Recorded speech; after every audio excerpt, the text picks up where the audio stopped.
పారిశ్రామిక ప్రాజెక్టులకు సంబంధించిన అన్ని అంశాల్లోనూ స్పీడ్ ఆఫ్ డూయింగ్ బిజినెస్ విధానమే ప్రతిపాదిక కావాలని సీఎం చంద్రబాబు తెలిపారు. ప్రభుత్వం ఆమోదించిన ప్రాజెక్టులు త్వరితగతిన కార్యరూపం దాల్చాలని అధికారులకు దిశానిర్దేశం చేశారు. ప్రభుత్వంతో ఇప్పటి వరకు కూడా చేసిన అన్ని ఒప్పందాలు కుదుర్చుకునే సంస్థల యాజమాన్యాలతో అధికారులు నిరంతరం సంప్రదింపులు జరపాలన్నారు. ప్రాజెక్టుల పనులు సకాలంలో పూర్తి చేసేలా కృషి చేయాలని సూచించారు సీఎం.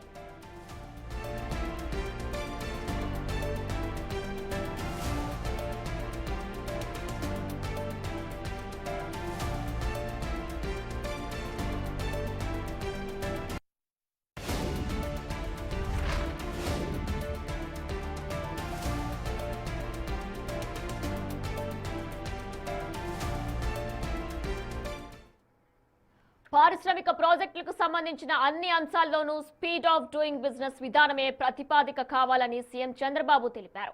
ప్రభుత్వం ఆమోదించిన ప్రాజెక్టులు త్వరితగతిన కార్యరూపం దాల్చాలని అధికారులకు దిశానిర్దేశం చేశారు. ప్రభుత్వంతో ఇప్పటి వరకు ఒప్పందాలు కుదుర్చుకున్న సంస్థల యాజమాన్యాలతో అధికారులు నిరంతరం సంప్రదింపులు జరపాలన్నారు. ప్రాజెక్టుల పనులు సకాలంలో పూర్తి చేసేలా కృషి చేయాలని సూచించారు సీఎం.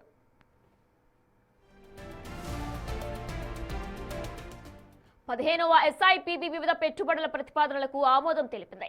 ఈ సమావేశానికి మంత్రులు నారా లోకేష్ తో పాటు పలువురు మంత్రులు, వివిధ శాఖల ఉన్నతాధికారులు హాజరయ్యారు.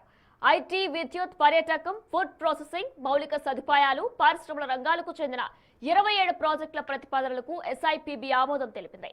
29,021 కోట్ల రూపాయల విలువైన ప్రాజెక్టులకు 15వ SIPB సమావేశం ఆమోదం తెలియజేసింది. వీటి ద్వారా 22,407 మందికి ఉద్యోగ అవకాశాలు రానున్నాయి.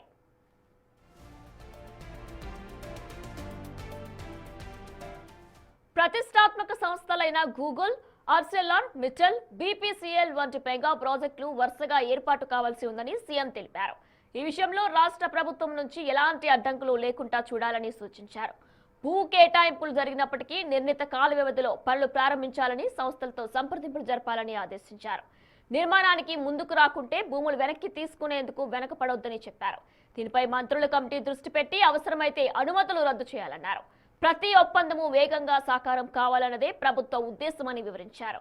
రాష్ట్రంలో పెద్ద ఎత్తున పెట్టుబడులు పెట్టేలా NRIలను ఆహ్వానించాలని అధికారులు సీఎం నిర్దేశించారు. రాష్ట్రంలో సెమీ కండక్టర్ ప్రాజెక్టులు మరిన్ని వచ్చేందుకు ప్రత్యేక ప్రోత్సాహకాలు ఇచ్చేందుకు రాష్ట్ర ప్రభుత్వం సిద్ధంగా ఉందని తెలిపారు. అలాగే సొంత భూముల్లో ప్రాజెక్టులు ఏర్పాటు చేసుకునే వారికి అదనపు ప్రోత్సాహకాలు అందించే విషయాన్ని పరిశీలించాలని అధికారులకు సీఎం సూచించారు.